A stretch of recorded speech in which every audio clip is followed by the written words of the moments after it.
மயிலின் ரகசியம். முருகன் மயில் வாகனன் அல்லது மயிலின் தேரோட்டி என்று அழைக்கப்படுகிறார். மயில் மகிழ்ச்சியை குறிக்கிறது. மயில் எவ்வாறு மகிழ்ச்சியுடன் நடனமாடுகிறது என்பதை பாருங்கள். அந்த காட்சி நமக்கு அழகையும் மகிழ்ச்சியையும் தருகிறது. இது பிரச்சனைகளை தாண்டி உயரும் திறனை குறிக்கிறது. அது தரையில் நின்றாலும் கூட எந்த உயரத்தையும் அடைய முடியும். குறிஞ்சி இருக்கும் இடத்தில் குமரன் இருப்பார். குறிஞ்சி என்பது ஒரு மலை என்று பொருள். ஒரு மலை இருக்கும் இடத்தில் முருகன் இருப்பார். இதுவும் ஒரு ரகசியம். முருகனுக்கு படைக்கப்பட்ட 4 மயில்கள் பற்றிய குறிப்பு உள்ளது. ஒவ்வொன்றும் அதன் சொந்த ஆன்மீக முக்கியத்துவத்தை கொண்டுள்ளன. மேலும் முருகனைப் போலவே நம் சொந்த முன்னேற்றத்திற்கான வாகனங்களாக பயன்படுத்தப்படலாம். விநாயகன். விநாயகர் முருகனுக்கு ஒரு மயிலை கொடுத்தார். இது எதை குறிக்கிறது? வாழ்க்கையில் தடைகள் ஏற்படும் போதெல்லாம் அதை கடக்க நமக்கு ஒரு சக்தி தேவை. இது அறிவின் சக்தி. இது முருகனுக்கு விநாயகர் வழங்கினார். இரண்டாவதாக, அனைத்து வேதங்களும் மயில்களாக மாறி முருகனின் வாகனமாக மாறிவிட்டதாக கூறப்படுகிறது. வேதங்களுக்கு 2 வகையான அறிவு உள்ளது. பரா ஆன்மீக அறிவு மற்றும் அப்பரா நடைமுறை அல்லது அறிவியல் அறிவு. நம் வாழ்வில் 2ம் சமநிலையில் இருந்தால் மட்டுமே வாழ்க்கையில் முன்னேற்றத்தை அனுபவிக்க முடியும். 3வது மயில் இந்திரனால் வழங்கப்பட்டது.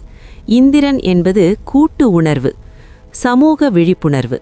இந்திரன் கடவுள்களின் தலைவரும் கூட. அவருக்கு 1000 கண்கள் உள்ளன.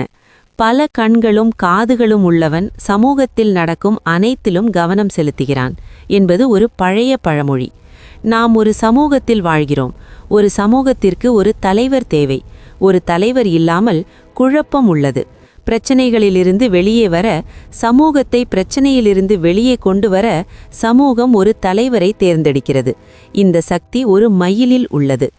4வது மயில் என்பது இறைவனிடம் பக்தியை உணர்ந்து கடவுளின் வாகனமாக மாறும் அசுரன்.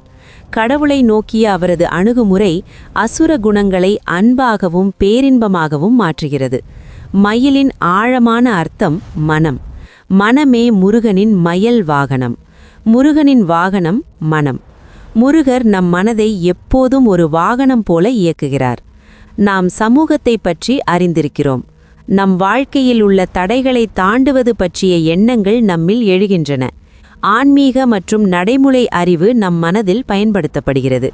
அனைத்து அசுர அம்சங்களும் மனதிலிருந்து உருகும். காரணம், நாம் முருகனை பற்றி நினைக்கும் போதெல்லாம் மனம் முருகனுக்கு அர்ப்பணிக்கப்பட்ட 4 மயில்களில் ஒன்றாக மாறுகிறது. அப்போது முருகன் நமக்கு தோன்றுகிறார். மனம் மலர்கிறது. அதன் வண்ணமயமான இறகுகளை காட்டுகிறது. மகிழ்ச்சியுடன் நடனமாடுகிறது. அந்த நேரத்தில் பக்தி மழை பொழிகிறது. எளிய சகஸ்ரநாமத்தை பக்த சித்த கேகி கானா கானா என்று நினைத்து பாருங்கள். வாழ்க்கை நல்லது. அது நிறைந்ததாக இருக்கட்டும்.